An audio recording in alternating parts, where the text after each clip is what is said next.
Di tahun 1943, Tan Malaka menulis sebuah buku yang berjudul Madilog. Di dalam bab pertama, beliau membahas soal logika mistika. Beliau mengkritisi cara berpikir masyarakat Indonesia yang apa-apa itu dihubungkan dengan mistis. Jika ada masalah atau problem, kesimpulannya itu selalu melompat ke hal mistis. Karena menurut Tan Malaka, logika mistika itu bisa membuat Indonesia tidak maju.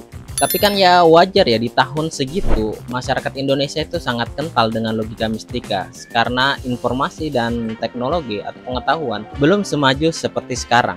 Yang jadi pertanyaan, apakah masyarakat Indonesia di zaman sekarang logika mistikanya itu masih kental atau tidak? Dan apakah benar memang jika masyarakat di sebuah negara logika mistikanya itu sangat kuat, negara itu akan susah untuk maju?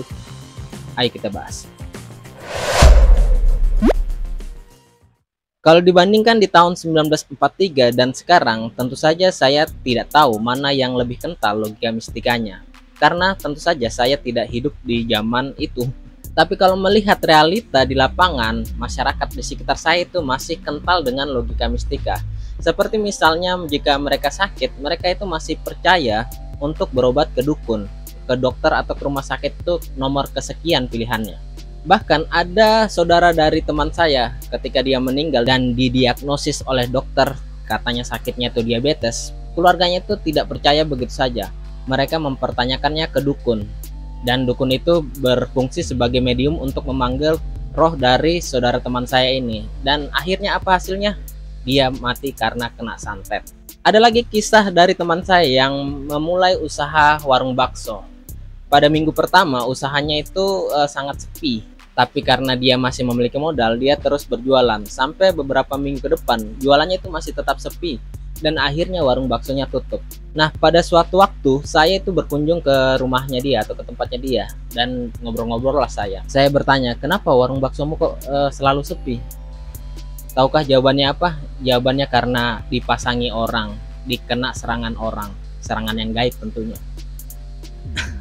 Dan ada juga contoh yang saya sendiri alami, yaitu ketika saya mempunyai anak pertama. Ketika anak saya bayi, itu kan sering menangis tiba-tiba tanpa kita ketahui apa sebabnya.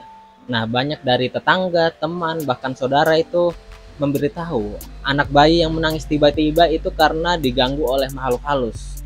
Ada makhluk halus yang mendekati anak bayi itu, disebabkan karena anak bayi menurut mereka masih berbau amis. Jadi makhluk halus itu sangat menyukai bayi yang baru lahir. Dan diberikanlah solusi-solusi mistik seperti menyediakan barang-barang tajam seperti pisau dan gunting di samping anak saya. Ada juga yang menyarankan untuk diolesi dengan bawang merah di pintu dan di jendela, terus di anaknya juga, dan macam-macam lah. Tapi saya tidak percaya begitu saja kan, saya harus menanyakan kepada ahlinya. Akhirnya saya berkonsultasi kepada bidan dan juga ke dokter anak. Apa penyebab anak saya ini sering menangis tiba-tiba tanpa ditahu apa sebabnya.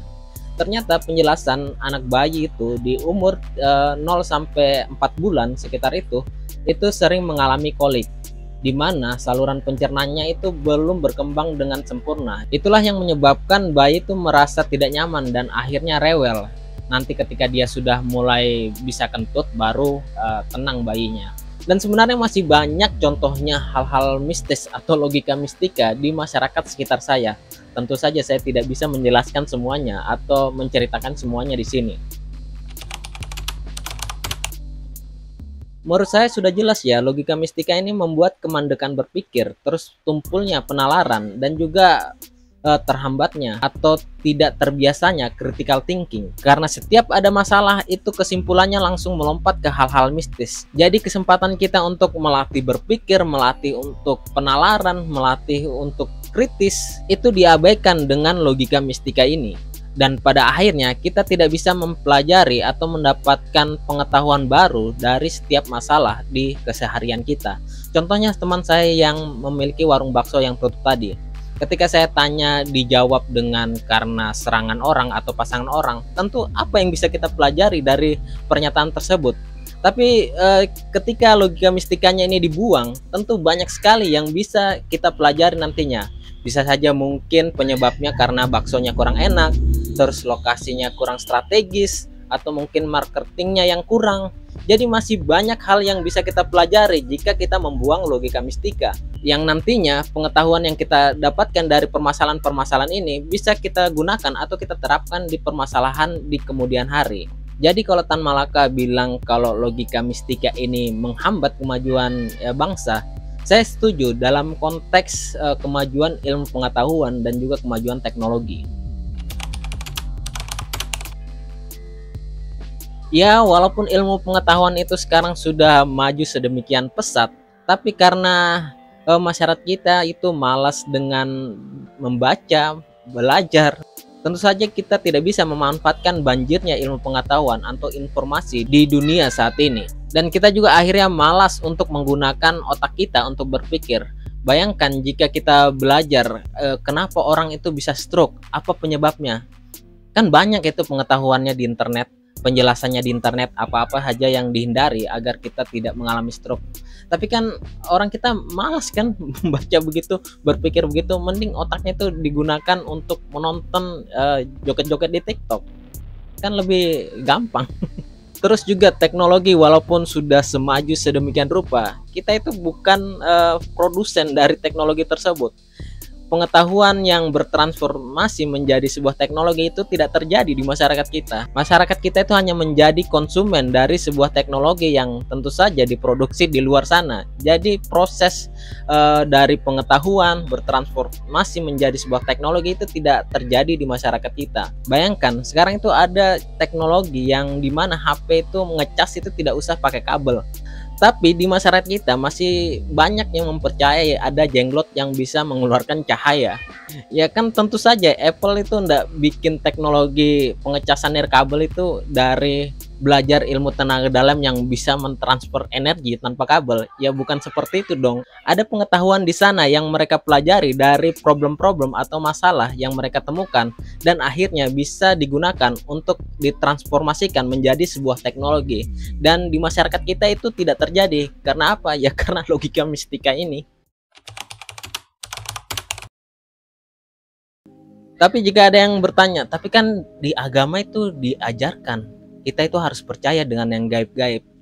Ada pernyataan Guru Gembul yang bagus untuk menjawab pertanyaan ini. Di Guru Gembul itu menjelaskan ketika kita mendapatkan sebuah fenomena yang tentu saja asing bagi kita, itu kita harus menggunakan seluruh kemampuan berpikir kita, penalaran kita untuk mencari tahu mekanisme dari fenomena tersebut. Kita bisa uji coba, kita bisa teliti, kita bisa mempelajari fenomena itu hingga kita tahu bagaimana mekanisme fenomena itu bisa terjadi. Nah, setelah semua itu kita lakukan dan kita mentok tidak menemukan jawabannya, barulah kita tempatkan hal gaib itu di atas semua usaha kita. Jadi ketika kita sudah menggunakan otak kita untuk berpikir, untuk menalar, untuk melakukan penelitian, barulah gaib itu kita simpan di atasnya ketika kita sudah tidak bisa menjelaskannya secara logika atau secara empiris. Dan itu yang menandakan bahwa rahasia Tuhan itu memang ada.